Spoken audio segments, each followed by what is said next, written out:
All right, guys. The time right now, it is 4:03. We're just jumping into it, but welcome if you're just tuning in now. This is the Farmville Spotlight. Today I'm joined with the back of Hampton Sydney Band. I totally messed that up. Back Sydney Band. Back Sydney Band. Close. Back Sydney Band. Okay. Is that named after the road? Back Yes. Sydney Road? Okay. Yeah. Gotcha. And we have, it's not the full band, but we have three of the band members. The three important ones. No, I'm kidding. I'm so sorry, guys. Everybody. I mean, it takes everybody to make a band, for sure. So, but like, if you guys want to go around introducing yourself, this is Benjamin Hager in front of me, and then off to my left is Hayden, I believe. Yes, sir. Hayden. Okay, just Hayden.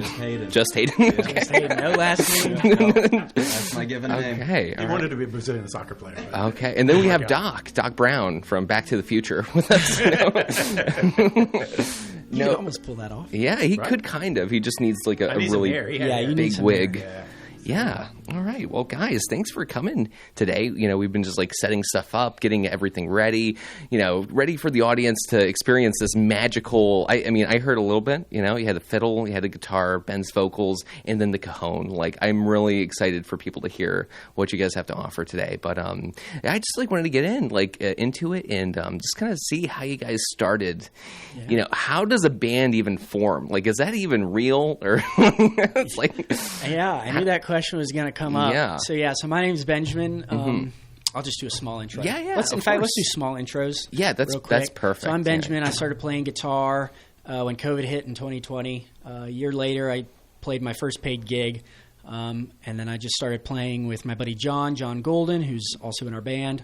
And shortly thereafter, I guess it was last summer, I started playing with Dr. Holt. And then I won't get too much into how the band was formed. But yeah, now I'm playing with Back Sydney Band. I play with Hayden, play with Dr. Holt. We all kind of play in different combinations of the band members. Okay. So that's me. Gotcha. All right. And Hayden? Yeah, I'm Hayden. I'll say my last name. It's Von Cannon. Hayden Von Cannon. I've been playing fiddle, or I guess if you want to be exact, I've been playing violin since 3rd grade. I was classically trained. And I got into playing fiddle with a bunch of just bluegrass groups, and I play it pretty amateurly, but I have a good time. That's not true. It is. I have a good time just playing. I don't even know how I got in the band. I just kind of walked in one day. I think someone asked me, he was like, "Hey, you play fiddle, you should come play with us." Yeah, we can get into that more in a minute. Yeah, but just been playing with these guys. Okay. Well, apparently they call me Dr. Holt. I have a name. It's Glenn. So I'm the guy with no talent, so I have to play the drums. Been playing the drums since 1960, something or other in the 1900s. Yeah. Okay. Anyway, I gave it up around my 20s, early 20s, and then and actually worked for a while, and then kind of came back to it about 5 years ago, and I moved to Hampton Sydney 2 years ago, and strangely enough, my dad band was playing a gig at the TI, and that's how I met Benjamin. Yeah. And things just went downhill. I mean, things progressed from there. So we decided, hey, let's make our own band all here at Hampton Sydney, and that's sort of how I got into it. Now, has that ever happened at Hampton Sydney before? Because I know a lot of guys go there. Has there been bands created from, so you guys are just like one of many, but you're in the 2020 period, I guess, right? Like that kind of. So we started in the fall of 23. Is that right? Okay. Yeah, 23. Sort of late summer, early fall. And there are a whole lot of good bands at Hampton Sydney at the moment. We competed in the Battle of the Bands. And we had really high hopes for where we were going to place in the competition, and it was just a really stiff competition. So I think we placed like 4th out of 6 or something like that. Wow. Disappointing, but the competition was really, really good, and they deserved it. What are the other bands at Hampton Sydney? There's Bodie's Grove, who's really good. There's nice. There's gosh, I'm trying to remember. Was Farm Use a Hampton Sydney band, or was it Farm Use? mixed? Yep, Hampton Sydney. Yep, they're great. And then what's the peak? Oh, yep, shampoo. The shampoo bottles. Shampoo bottles. Shampoo bottles. The shampoo bottles. Burden and the Bandits. Thank you. That's the band I was trying to remember. So that band is made up of a bunch of Sydney guys. And they're really great. They play a lot of Hampton Sydney and surrounding areas as well. So yeah, there's a lot of great talent. Sort of when I was a student, there weren't quite as many student bands that I was aware of. Mm-hmm. Is it like one of those things, like once you start getting into it, you're more aware of like how much it's happening around you, that kind of, whatever that's called, just like a phenomenon almost of being like just sort of networking, getting into music Yeah, I remember. Here, I'll let you talk a little bit more about this in a second from your perspective. But one of the ways that the band started coming together was I was an upperclassman, although by this time last year I graduated, but I was still around campus working. And I would just sort of pick up underclassmen to play gigs with at different shows. And so that was – or upperclassmen as well. Super seniors. Super seniors to play with me. And so, I don't really remember exactly how you – I honestly can't remember thoroughly. Maybe our lead guitarist asked me. I don't know how. Guys, he might be an alien. No, I'm kidding. I showed up one day. Just showed up. I may not even know it. Yeah, it was kind of like we just sort of started snatching up people. Like, hey, you. Yeah. That was kind of the name of the game a little bit because we knew there were other bands actually on campus. Yeah. And of course, we want everybody to be able to play. Absolutely, stuff, you guys have a large band talent too. In the underclassmen. Right. Yeah, we do. Yeah, I mean, is that normal for like a Hampton Sydney band to have such a large? You have 7 members? Is it or 6? 6 to 7, depending on who's running sound or who's singing that day. Gotcha. Is that usual for like the other bands to have like 6 or 7, or are you guys one of the more big bands? Yeah, I would say we're definitely a bigger band. Most of the other bands are probably 4 or 5, maybe. Okay. Yeah, we're definitely a big band, and I'm always trying to add more instruments, and everybody else is like, "We've got too many, there's too many." Killing the sound guy over there. He's like, not another channel, please, God. I'm usually the sound guy. Oh no! So I kind of do it to myself. Oh boy, yeah, self-sabotage, but not really. I'm sorry. Sometimes you got to make sure that it doesn't. Clog up the soundscape too much because at a certain point, it's just we don't want to be a wall of sound. Yeah. You gotta, each instrument has a shine in its own rights. Right. A fiddle, like you guys have a lot of like classics. So what? You have a fiddle player that's Hayden, and then the drummer who brought a cajon today. I'm so excited. I haven't seen one of these in a while. Like they're so fun. I just love cajones. And then a guitarist. You have a bassist, and like what other kind of instruments? So really most of the time it's 2 rhythm guitarists, myself and John. Okay. And we'll also kind of back up on vocals or sing lead on a couple songs. And then Ike Drummond is our lead guitarist and our lead singer as well. And so he'll play electric. We're trying to switch it up a little bit, so we only have one rhythm guitar, but that's the current setup. Interesting. Are you going to get like a George Harrison with what did George Harrison play, Doc? You would know. The Sith? Was it the sitar? It was the sitar, right? Yeah. That out. That was their psychedelic Indian cashmere. Absolutely. I just found something to smoke face. Those were good days. Yeah. We're looking for something kind of like that, just maybe without the psychedelic. Okay. Yeah. That's important. Yeah, that's hugely important for sure. Well, that's cool. Do you guys have like a harmonica at all? I don't know. I feel like harmonicas. Oh, this guy plays harmonica. Oh, he does. Or, do you have like a Bob Dylan, whatchamacallit thing? Sometimes he does, and he does that. Okay. But sometimes I just put down the fiddle and go at it with the harmonica. Yeah. I'll play some of the simpler harmonica parts that I actually know, like for Something in the Orange by Zach Bryan, and I think there's one other song. What's the Zach Bryan song where we all do the solos? We go around. Revival. Thank you, Revival. Just drawing a blank. I'll do a little harmonica in that song, but for the most part, if there's a song that requires like good harmonica, we get Hayden to drop the fiddle and play harmonica. Okay, I see how it is. All right, interesting. Let me ask you. So you guys do cover songs. Do you write your own music at all, or are you like working on that? Like do a couple originals, couple of covers. How does that work? Like the songwriting / like practicing. Does Doc have like a list, just like a binder of like songs he wrote in his youth, and that's like what you guys like retrofitting? Maybe you missed the part where I said I was the drummer. Oh, okay. The guy without the talent. Well, Ringo wrote a couple of. Well, he sung a couple of times. He did, and we'll not go there. Love me some Ringo Starr. I think all of these guys have several songs in their back pockets that they have written. That's one of our aspirational things is to start bringing these in kind of one by one, right? To some of the performances. That's important. And I think that's interesting that you said like one by one, because having too many original songs, like too much is like, I don't know. Somebody might be like, okay, I had enough. Like this is good. This is good enough. I'm going to leave now. But like by slipping in cover songs, people know them and people vibe with them, and then you have like a nice like original, and they're like, oh, I want more of that. But then you don't give it. It's like, you're kind of like dangling a fish in front of a cat almost. You're like, okay, well, if you want to find out and you want to listen to more of these, you have to stay with us, kind of. Yeah. Is that something that you guys like think about, or is it just like, hey, we're here to play music music. Like, I've never been a part of a band. I can kind of play the drums a little bit, but I don't have any musical. I love music, but I would not be able to handle a band at all.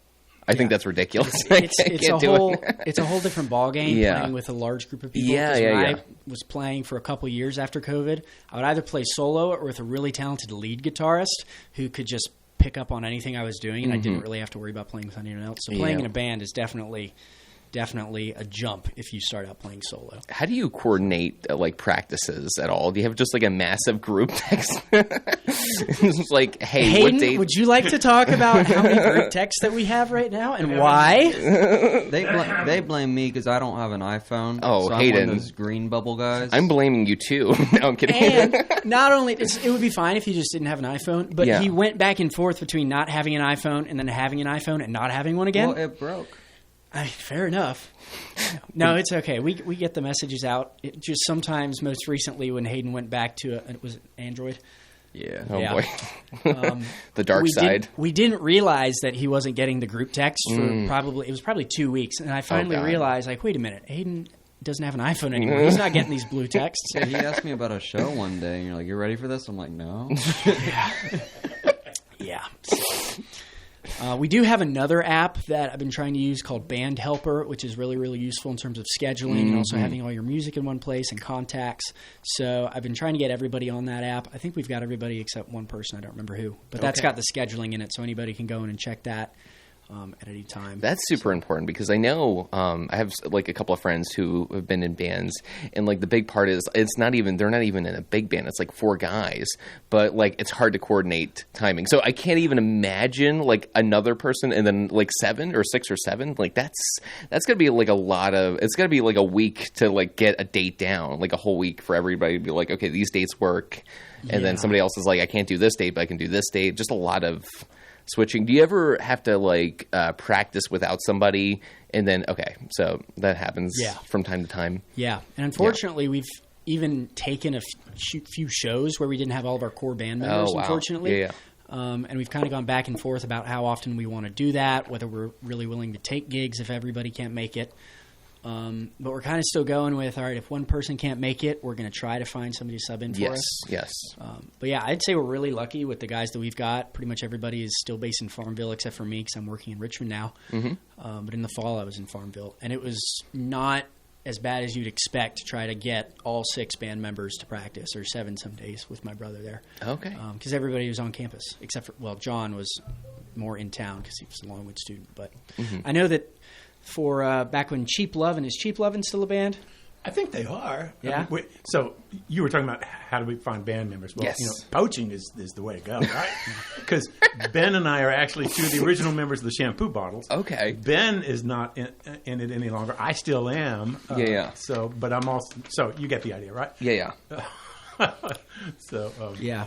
Because I know that, like with Cheap Lovin', Scott was telling me that it was just really difficult to get the scheduling down and get everybody at practice at the same time. There were only 3 people in that band. I thought there were 4. Oh, there were 3 plus 4. A rotating slot, I think. So I'm just amateurs. Yeah. Amateurs. What are you going to do? Do you guys know the Porch Gliders? I know that's a band in town. Yeah. Love Porch Gliders. Yeah. And I know that John is really good friends with Cannon and his wife. Okay, gotcha. So John is our rhythm guitarist and also singer. He does a lot of solo stuff and stuff with me and Hayden, and so I know he knows Cannon and his wife fairly well. That's very cool. Yeah. Very cool. All right, guys. Well, if you're just tuning in now, this is the Farmville Spotlight with Back Sydney Band, episode 3. Your time right now, it is 4:17, and I'd like to get into talking about the show aspect. First you have to get a band together, which is like a whole process on its own, and then you have to practice. But as far as shows go, like how many shows have you done, like as a whole band? Like, is it too many to count? It's not too many to count yet. That'd be great if we got to that point. Honestly, good question. Order of 10 to 20? No, it's a great question. Yeah, I would say because it's hard for me to separate out in my head, is this all with Back Sydney Band, or was this a solo variation of Back Sydney Band? I would say probably about 10 to 12 at this point. Okay, gotcha. And we've got 3 scheduled at the 3, I think. It might only be 2 scheduled for the fall, but we're sort of in the process of scheduling for the fall. Yeah. So we're trying to ramp it up this fall and play a lot more shows. That's cool. That's cool. Are you so do you just play local, or do you like go like to different places like, you know, Lynchburg or Richmond and like perform little shows there? Yeah. How's it been? Like, is it just mostly Farmville, or a little bit of both? Like the band travels on the road, right? You know. So we've kind of, it's been sort of centered around Farmville. Yeah. But we did play a gig at Sweetbriar, and we might be playing another one there in the fall. We did Ashland a few months ago. Yeah. For a fundraiser over there, Center of the Universe Brewery. Yep. Yeah, Center of the Universe was a great venue for us. It was a pleasure to play there. Mm-hmm. We raised, I would say it was $280 to $380. Wow. For the charity that Hayden picked, which was a great. Yeah, it was the Exodus Road Project. Yeah. So that was a good one. We look forward to going back there next year. I've played at their Center of the Universe Brewery. It's in Ashland at their Summer Moon Music Festival for the last. I think this was my third year playing, but the first time playing with a group. Okay. We're in Oktoberfest there soon. That's right? Yeah. It's their Rocktoberfest. Rocktober. So, yeah. Okay, that's a big event. Yeah, I think it has rock in the title, so it's going to. Exactly, yeah. Yeah, it's in late October. I forget. The date. And then we're also going to be. Well, no, there's another gig we have lined up that I'll know tomorrow where they're actually playing. That's perfect. And, yeah, I do want to discuss like upcoming shows as well. Like, you know, get into that so people can like check you guys out. Do you guys have any like albums? I don't know, but like, have you released any like solo music? So some of our band members do have stuff on Spotify. Okay. Hayden, I don't remember. Do you have stuff on Spotify? Or I got stuff on Spotify. It's stuff recorded in a bedroom. It's nothing fancy. Yeah, if you look up Gray Cannon on Spotify, you'll find me. Nothing special, but I disagree. This guy's so modest. Wow, it's nothing. It really isn't. He is. He's actually. I guess you can't quite call it touring at the moment, but he's playing with Caleb. Is his last name? It's not Dillard, is it? Is it Dillard? Yeah, with Caleb Dillard, who's a guitarist. I don't remember where he's from, but he's a great guy. He actually went on tour with Oliver Anthony for a while. Wow. All right. So Hayden's been playing out with him. I guess you can talk more about that group. Rock on. Yeah, Caleb Dillard's trying to make a kind of a bluegrassy sounding group. He's trying to get a dobro player, an upright bassist. He's an awesome guy to play with. You should definitely check him out. Just what a great guy. Just full of energy and a great guitar player. Wow. He's awesome. And he's got a lot of original music out on Spotify. That's cool, yeah. And so is it just his name? I guess people can search him up? Caleb Dillard, yes. Caleb Dillard. Okay, very cool. Yeah, and then our other band, not the only other band member, but one of our other band members, Ike Drummond, he's also got a lot of originals on Spotify. I'm not sure exactly how many. Okay. You know, I don't think it's dozens, but he's got a nice selection. Yeah. Oh, that's good. So that's good. He vocally is certainly, and I don't think John will mind me saying this, is our most talented vocalist for sure. So I love it when we've got Ike because he's just got a perfect classic country voice. That's awesome. good. We've got him. That's good. Did you ever like consider, or would you consider like getting the people who blow in the bottles and like washboards and stuff like that? Is that kind of your music? Like, what would you call you? Like, you know, are you guys like more country or like a little classic rock and roll? Like, what is the genre you kind of go to, or is it not like a certain one? It's just kind of like a little bit of everything. How would you describe it? Yeah, I would say it's a little bit of everything. Okay. We cover a very wide range of country music and folk music. So we do everything from Tyler Childers to Luke Combs. Okay, yeah. Morgan Wallen. I'd say it's Southern rock though. Like we might do those songs that might originally like be a Leonard folk, Skinner but type. it sounds Southern rock, Leonard Skinner-ish. Okay. Yeah, that's true because especially when we've got Ike and he's ripping on the lead guitar. Yeah. Okay. Just go out, go wild on the lead guitar. That's nice. I like it. Do you guys ever one thing that always interests me with like big bands is like how they can kind of like communicate with each other without saying words. And I've seen this in person, but they'll just like somebody will be playing guitar and then the drummer just like is like telepathically communicating. And it's like, I know what you want. And he's like banging on the cymbals and it's riding. It's just like, and the music is like just like elevating. It's getting to this just like point, like this breaking point. It's like, I don't know what's going in my ears, but it's amazing. Like, how do you guys like communicate on stage? Do you feel like it's like a very healthy, or just like, are you guys like struggling to read each other, or is it just like it's just so perfect? I don't know. Can I jump in on this? Yeah, so absolutely. I'm the drummer. First off, Yeah. I have a unique view. Okay, yeah. Usually it's the posteriors of the lead singers and guitarists, because I'm behind them on the stage, right? Okay. And so one way to communicate is, of course, just move your body, man. Show me your body language, and I'm getting is it a swell? Is it a decline? What's going on? Yeah. Right? The other thing is, we practice together a lot. Yeah. We listen to each other. You kind of see it and feel it and hear it all at the same time. If we're coming up, if we're going down, you just kind of sense it with all of your senses, not just one. Wow. Some of the things, we practice. Here you cut out. Glenn, shut the drums down, please. or something like that. Yeah, so sometimes we practice that. But mostly there's a feel that's going on. It's not just visual. It's not just oral. You just kind of get it. Right? Wow. Yeah. Your heads are going around, and then everybody gets it. Everybody kind of nods. That's amazing to me. I love that so much. Sometimes I will say it is a struggle. We've had gigs in the past where I'm like, all right, we need to end the song and go to the next one. And everybody's just jamming, and I just can't get everybody to look up. Yeah, and say, yeah. All right. We're done. Now we're done. Oh, do you have that? Do you have like a thing that you do, like blink twice and we're done with the song? Like, do you have like a certain like thing you do with your hands, or you're like, we're cutting it now, like going to the next song now?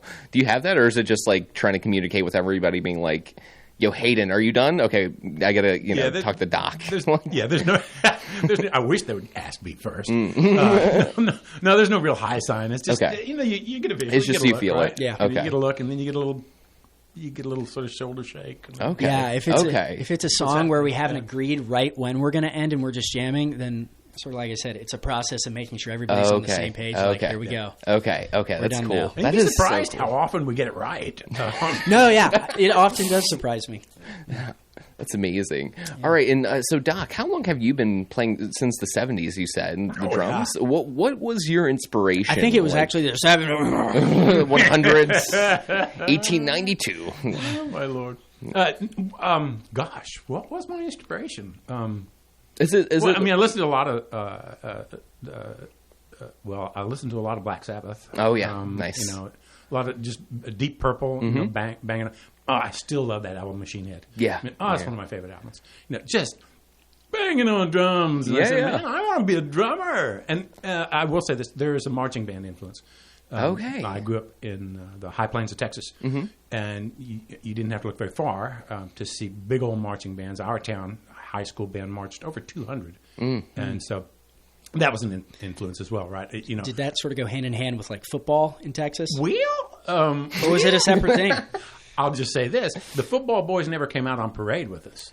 Oh boy, we paraded, but every football game, we're before halftime and after. Okay, so that sort of got me into it, right? Is that sort of the combination? I guess combination of Black Sabbath and old 4-man squad style Texas military marching bands. Yeah, something about a marching band, like it really is the greatest instrument to just like get that energy. Like it's just something about it. Like if I hear a marching band anywhere, I'm like, okay, yeah, we're doing that. I don't know. I just get like so hype and like so excited because what is it about the drums that just like makes people just want to start running? Okay, so we had a 15. I marched in Mississippi and Texas. Yeah. And in Mississippi especially, we had just a flashy drum section. So we were 25.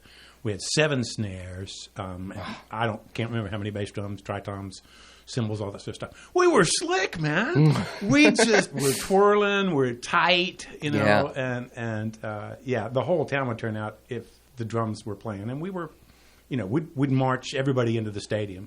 Band would be silent. We'd just be playing cadences. Yeah. Amazing. Amazing. And I think that drums determine the mood. The rhythm is what determines the mood of the song. Yeah. I think it's why so many, slow acoustic songs that are, maybe a little bit more lyrically driven. There's no percussion. Maybe it's just a guitar. Maybe it's a guitar and one other instrument, but not really a percussion instrument. Yeah. Drums and the rhythm is the backbone, and I think a lot of what gives a song its character, especially in a live setting. Yeah. When you've got a crowd of people, because that determines how they're going to move. Whether it's an easy groove or whether it's not exactly a dancey song, it's more of a listen. So very cool. Yeah. Wow. And then Hayden, like the violin, so it's just something you've been you gravitate towards for a very long time, since your youth, I would say, right? Is that accurate? I had to choose something to play in high school, and it was just the violin was right there. And yeah, the violin. You hear cello and viola, and you're like, violin's like that's like the golden child of those guys. Yeah, so I might as well play that one. Yeah. I can see it. All right. And then, like, do you like listen to certain people who play the violin? And that's kind of like your inspiration, or is it just something that you I don't know? I listen to all. I mean, even if I'm scrolling through Instagram and I see some group playing and some guy does a really cool violin lick, first thing I do is save it. Yeah. And then go back to it and try to mimic it. Usually I do a pretty bad job at it, but it's a way of getting better. And of course, there's a lot of good guys out there. I'm blanking on the names, but like Billy Strings, anyone who's played Billy Strings, fiddle, are usually incredible players. They usually have a lot of training, a lot of jazz training, actually. Yeah. And of course, I'll say it because everyone wants me to. Charlie Daniels, he's great. Of course. Everyone loves Charlie Daniels. Yeah. That's a big one for sure. Nice. Do you play any other instruments, or is it just the? Like Ben said, I play harmonica. I just kind of picked that one up for fun.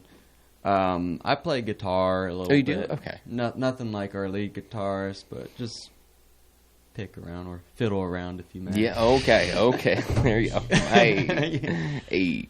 Nice. And then Ben, back to you. I mean, so you moved to Richmond. Are you doing shows up there at all, or going to open mics? How's that scene for music? Because I know Richmond, much bigger like open mic scene than like Farmville, or I would say even like Lynchburg. There's just like a lot of places to go if you want to practice something and you're like, hey, I got this thing on my mind. You just go to an open mic and you just see how people respond to it. Is that kind of how you get a gauge on stuff? Yeah. A lot of the time it is. I haven't been able to go to as many open mics as I would like since moving to Richmond. Yeah. Just because of work. Yes. Yeah. I work at our family business, doing signs and graphics. Okay. I'm an account manager, and it's just kind of gotten busy lately, which is great for business. Yeah. Less good for my music hobby. Yeah. But yeah, so earlier, probably a month ago or so, right around a month, I'd sort of taken a little break from music after the last season, after our spring season, because I was just kind of drained. Yeah. But then I finally was sort of ready to go out and sort of explore open mics around the Richmond area, exactly like you were saying, just trying to visit every little spot that I could. I did that for probably a couple weeks, found some really cool spots, one of which John Golden came to me with, and he still goes to that open mic fairly frequently. It's about an hour drive for me, so I don't make it out there. It's out in Chester, and I don't remember the name of the venue off the top of my head. I want to say Chester's Junction, maybe. But the sound guy who's running it there is a really great guy. His name's escaping me at the moment, but he's a really talented guy. He's been doing it for many years, both running sound and playing guitar, and he uses a looper pedal and all that. I was really impressed at that open mic. It was probably the highest quality of music at an open mic that I've ever been to. Okay, yeah. So, I mean, yeah, that's how it goes. It was like I said, hey, John, I found this open mic in Facebook group. You want to come with me? And he said, sure. And so we went out there, and we made a lot of connections, especially John. Very good. And Very he's good. still out there, and he's still playing. I don't remember. I don't think that's how he got connected to Caleb, but a lot of those guys, Caleb Dillard, a lot of the guys at that open mic were also connected to Caleb Dillard and the Oliver Anthony group. And guys like that. So. All right. And I believe you hosted an open mic for a little bit. Yeah. That's right. Yeah. How was that for you, like as a musician? Sorry, Doc's face is... he hosted it probably about as many times as I did. Okay. I was the unofficial co-host. Yeah. Nice. And on days when I was there, he was also there oftentimes. Okay. Yeah, so it was at... like, as a musician, like, the perspective of being the host, is that, like, I don't know, how is that for you, though? Like, is it different? Does it, like... I mean, you obviously perform a little bit to open things up, I would imagine, but... like, how was that for you to like see other people go up and run that kind of gig? Yeah, no, it was great. I really loved doing it. I did it for free for a while, just because I really wanted to make sure that I got that job. Because I wanted to be able to network with musicians and also sort of develop my sound skills. Yeah. But it was great. There were some times when we didn't have too many people. That's always tough too. Yeah. Sometimes it was just me and one other musician for 2 hours or however long it was. So I was always excited when we had more musicians, and I'm like, I would rather just sit back and run sound because I do this every week, and every other week I can play for probably an hour with one or two other musicians. Yeah. So I loved it when we had more musicians, and I prefer to sit and just run sound and let other people play. Yeah, so it was great. Yeah, it's definitely important to have people at like an open mic of any variety, to be honest. But it's tough playing to like a drunk guy at a bar, and that's it. There's just like that one guy. Doc, it's a totally you different... were that guy. I saw you last week. I've been that guy. It's a totally different environment. Yeah. I'll speak a little bit on it, and I'll let these guys talk about it more, course. I think. It's totally different going from playing at a fraternity party to playing in a coffee shop where you've got families. Yes. Yes. You can do a lot more. So a lot of my musical influence is not only country and sort of classic country, 90s country, things like that, but also a lot of singer-songwriter stuff, Ed Sheeran, and other almost pop music. Yeah. So I was able to do a little bit more of that for the first time in a public setting, really, at this open mic at the coffee shop, at Uptown Coffee Cafe on Main Street in Farmville. But the venue and the crowd you're playing to totally changes the vibe, how you feel on stage. I mean, what do you think was our best crowd engagement versus our worst, maybe? Oh, gosh. Well, come on. I feel like my best crowd engagement was when we played the TI, which is the pub that's on Hampton Sydney campus. Okay. I didn't know there was a pub on Hampton Sydney campus. There is. Yeah. Like a legit, like a bar? Like you walk in? It's a bar, Taps? And food. Or what? Yeah. What? Yeah. Okay, Very unusual cool. to have a bar on a college campus. Students get $1 beers. Yeah. Wow. You're 21, you can get a beer for $1. That's okay. It's a great place. I am shocked. I love it. That's crazy. Okay. Yeah, I agree. No, because at that gig we were playing. Wait a minute, that wasn't with Back Sydney Band. I don't think. That was with the Shampoo Bottle. We have played there with Back Sydney Band, but are you thinking twice, I think, as Back Sydney. But are you thinking of when the crowd started dancing and we had some folks dancing out in the crowd? I have memories of dancing. Okay, because that was with the Shampoo Bottles. That one was when we did. It was. It wasn't Back Sydney Band. My memory was Back Sydney. I danced at PI. That's true. Yeah. Actually, that's true. That there were two separate gigs. Actually, we played that there. was a rocking gig. Oh yeah, it was. It was. I'm just saying there was also before the one with Back Sydney Band. That was the one and only time I actually had my Western shirt and my cowboy hat. That's the second time. That was the second time we played. That's the second time we played. Yeah. First time, that's the one I danced. But no one could hear me that show. Oh, that's right. Yeah. Which May? Wait, no. So what about that show was like so good? Was it just the people, how they responded to the music? Was it just like the most, like, them dancing? I can imagine like people dancing to your music must feel pretty great. That's like, Yeah, I can imagine. So like, was it just the people were very just like, they're very responsive. I think one of the things, and this is a hard thing to do, it relates to what Ben was talking about. Choosing the right music for that crowd. And you can't just, to some extent you can read the room, but you can't just walk in and hope to read the room. No, you got a set list, right? If that set list resonates with those people who are there that night, and you can't predict who's going to be there that night, then that's when the magic happens. Yeah. And sometimes it does, sometimes it doesn't. And you have to know how to gauge how invested the audience is in what you're playing based on the audience. Because some audiences, if they're really into it, they will dance. Yeah. At other places, they won't dance, but they'll still be really into it. They'll be sitting there listening to you quietly. So, after a song, maybe there'll be like a sincere applause break. Yeah. Like everybody's watching you. That's everybody's good. Clapping. That's good. So the audience attention will be better than at, say, a fraternity party, but they won't be dancing to the music as much as people would at a fraternity party. Now, let me ask you this. Have you ever won a crowd over? Like, at first, they weren't into it really, or they were just kind of like, there was just kind of like a meh energy in the room, but then you played a couple of songs, like really just being like, we got to get these people like listening and engaged. And then somebody was like, what is this music? Like, have you ever won a crowd over like that, where everybody was like kind of meh in the beginning, and then they were just like dancing and just like jumping around? You don't really jump at a music show, but sometimes, it depends. Honestly, I feel like so we do play that classic Charlie Daniels yeah tune with the fiddle, right? And I feel like once the fiddle starts really cranking up, we'll play our first few songs in our first set, and people are liking it, and then sometimes when we hit that song and you just start hitting those classic fiddle solos, people just start like they're really there. They're right up front. They're starting to holler and yell, and that's my memory of when folks kind of just really jump in. Yeah. I guess there are some songs like that are just like pure caffeine to people's ears, and definitely that song for sure. It's like when Mr. Brightside comes on at a club. Yeah. Everybody's just like, everybody and their dog is up there at the front, and absolutely. If you've ever been at a wedding and that song comes on, just everybody goes on the dance floor, like the grandparents, and you're like, what is happening right now? Why is Nana like on the dance floor? Can we get Mr. Brightside at your wedding? Oh man. Country cover of Mr. Brightside? That's great. Absolutely not. Oh, no. Okay, well, guys. Can we just mention that absolutely. Hayden, our fiddle player, is getting married in a week. That is really exciting. A lovely young woman named Faith. I don't know what she sees in him, but there you go. So congratulations, Hayden. Doc, you dispense tough love like I've never seen before in my life. I love it. It's like a vending machine. We don't want to be soft here, right? No, our first bass player rubbed off on you a lot, I guess. Wow. Was that it? Yeah. Oh man, that's great.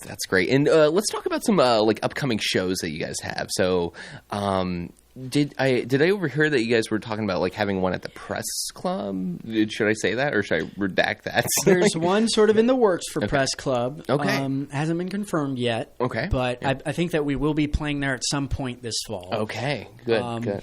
Signs are pointing to that. We just haven't confirmed it yet. And then we'll also be doing one at Nash's house. Wow. All right. Who's the owner of Press Club and the Fish and Pig and a whole bunch of other places in town. Hopefully, that's tentative. That is not. I hope I'm allowed to say that. I didn't ask John about that. But that is sort of the plan. Let me go and take a look at the app to see. The one we do know about is the Rocktoberfest. Yes, Rocktober. At the Center of the Universe. Okay. Brewery. Nice. Yeah. And that's going to be is that in It's North Ashland. Richmond. Yeah. Okay. Ashland, Okay. Ashland. Gotcha. Yeah. Okay. Center of the Universe Brewery on September 28th. Okay. So That's that'll good. be a good show. There are That going to should be be a a couple fun of other show. bands there. And then we have another one. We might or might not end up playing at a county fair on August 17th. Okay. Yeah. So fingers crossed for that one. We'll know about that one tomorrow. Absolutely, yeah. That's very, very exciting, guys. And if people would want to look you guys up, is there a good spot to go to just to get to your band page or what have you? Yeah, I would say Instagram is the best. @back Sydney Band. Okay. I ran it for a while, but eventually I realized that I should not be running the Instagram, and I should get John to run the Instagram because I have about 200 followers and he's got well over 1,000. Okay, yeah. Well, that's So John's running the Instagram Nice. now, and it's a lot better than it used to be. So Nice. that's a really good spot to see our music. And Okay. then I'm going to try to start posting some of the stuff that John posts on Instagram on Facebook a little bit more, so that we can sort of get our music out there to some of the older crowds. Because a lot of these places, the folks that are doing the booking aren't on Instagram; they're only on Facebook. yeah. So Yeah, that's important. And as far as listening to your music, obviously you can go to Instagram and hear clippets and snippets. That's fun. But do you have a place where some of your full songs are, or you haven't? Do you have some songs that are recorded but haven't been posted yet anywhere? yeah, We do. Yeah, I mean, we've got plenty of videos. You That's only funny. have to see us live. That's Yeah. the only way.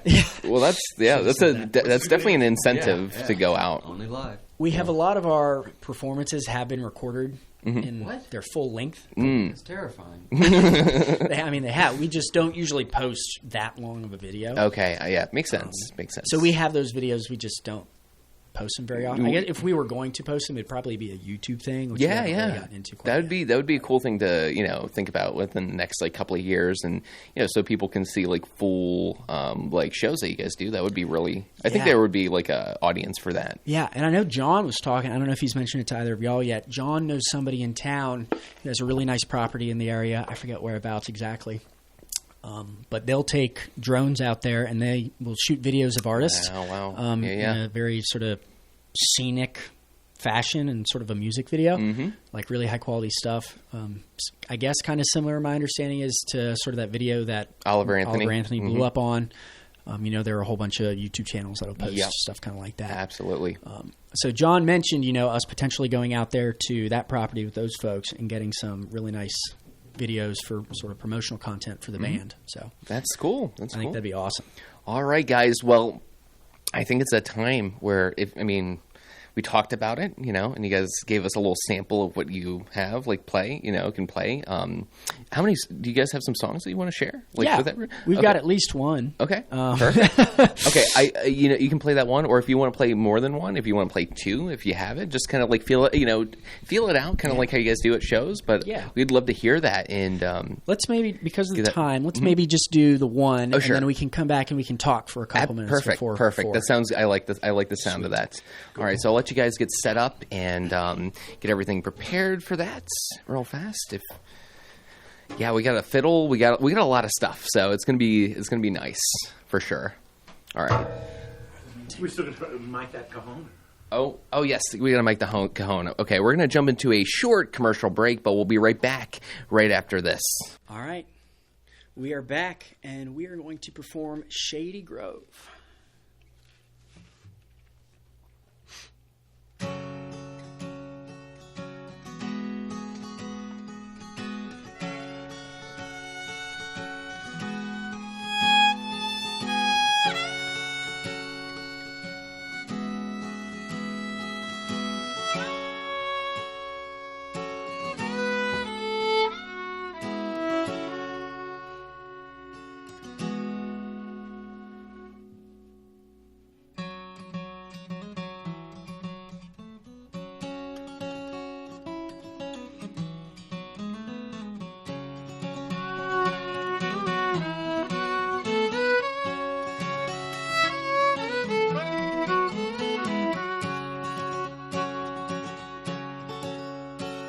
Cheeks as red as the blooming rose, and her eyes are the prettiest brown. She's the darling of my heart, sweetest little girl in town.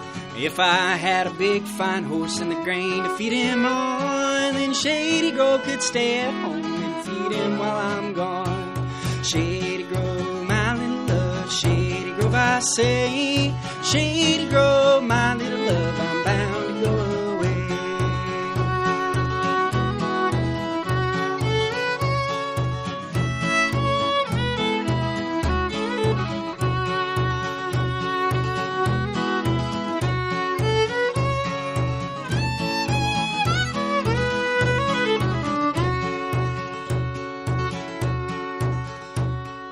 Kiss from pretty little Shady Grove is sweet as brandy wine, and there ain't no girl in this whole world prettier than mine.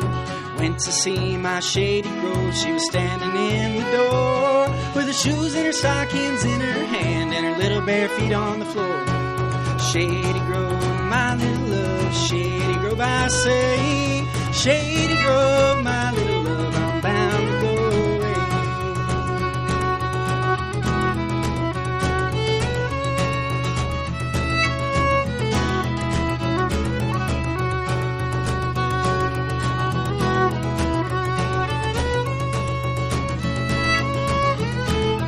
Pick it up a little bit. When I was a little boy, I wanted a Barlow knife. Now I want little Shady Grove, say she'll be my wife. Peaches in the summertime and apples in the fall. If I can't have my Shady Grove, I don't want none at all. Shady Grove, my little love, Shady Grove, I say. Shady Grove, my little love, I'm bound to go away.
That's Shady Grove. Oh my God. All right, that was amazing, guys. Does that song have that many like slow and then it rises back up? Okay, I was like, are they communicating? Like that was beautiful. That was beautiful, guys. Wow. I got to say, my favorite part about like live performances, it has to be like the expressions you guys make. You guys look like aliens compared to right now. Like everybody is just like, they're like, ugh, like the face muscles get scrunched and it's like you can just see they're putting out everything in their body just to make that sound, which is just beautiful music. How long did it take for you guys to like work on that song and like practice and rehearse it? It's like... Oh, gosh. Do we really want to say that? No, because then people might think that we're better than we actually are, considering how long it took us. Wasn't that long. Wow. Yeah, so Hayden asked me to play that song. What was it in preparation for? What show was it, or what little... We were playing... That was the first time I ever played with Caleb. That's right. It was the first time we played with Caleb at a little bar. So Hayden asked me to try to learn that song, and so the Billy Strings version in particular... I cannot do it like Billy Strings, believe it or not. So really on that song, it's all fiddle and the genius of the song itself when we play it. But yeah, I practiced for about 2 days before that first time we played it. It's been probably 3 weeks, a month since then or so. And we all got together to practice it for about 30 minutes before coming over here. Okay. Maybe about an hour. So I'll just be honest. I played it first at a week ago. We played a little fundraiser in Richmond, and I played it first without practice. So our 30 minutes of practice was darn well worth it today. Amazing. Yeah. Amazing. Guys, thanks so much for coming out. And guys, if you want to check out this band, the Back Sydney Band, check them out on Instagram. That's where they post the most. And, really, do you guys want to, like, plug your, like, personal, like, pages as well? Not only the band, or you don't have to if you don't want to. Yeah, but. I mean, we can. So mine is Real Benjamin Music on Instagram. John's is Real J Gold. Ike's is Ike Drummond Music. Okay. Cade is Cade_Minton, Minton. And then Hayden's, what's yours, Hayden, again? It's my name, Hayden, Haden. You people spell it for Y. Okay. Hayden Von Cannon. John will spell your name and everyone else's name anyway, other than the way it's supposed to be spelled, so... Never be too safe. And Doc, did you say Docs already? I didn't. Okay. Are you on Facebook? I'm not sure. I got nothing. Somebody told me I'm actually on Wikipedia. That's about it. And not for music. Okay. All right. Well, guys, thanks so much for coming out. Do you guys have any final words you want to say or anything? That was stellar performance. That's all I got to say. Absolutely amazing. Just thank you for having us. Yeah, for sure. Thank you so much for having us. Yeah. Of course. Yeah. And definitely, I'll see if I can put you in touch with John. Would be a great guy to have on here because he does so much stuff. I mean, he knows everybody in Farmville, and he plays so many shows by himself and with different groups. And then really everyone in our band, but also especially Ike Drummond. Okay. Because it would be a really great guy to have. He's the one who's released some of his own music on Spotify. All right. So. Well, thank you guys so much for coming out. This has been the Farmville Spotlight, Episode 3 with the Back Sydney Band here on WFLO AM 870 in Farmville and streaming online at WFLO.net. We're going to jump back into some music. Thanks for tuning in, though, and we'll catch you guys next. So the show's the last Thursday of every month, so whenever that is, we'll see you then. All right. Have a good night. Bye.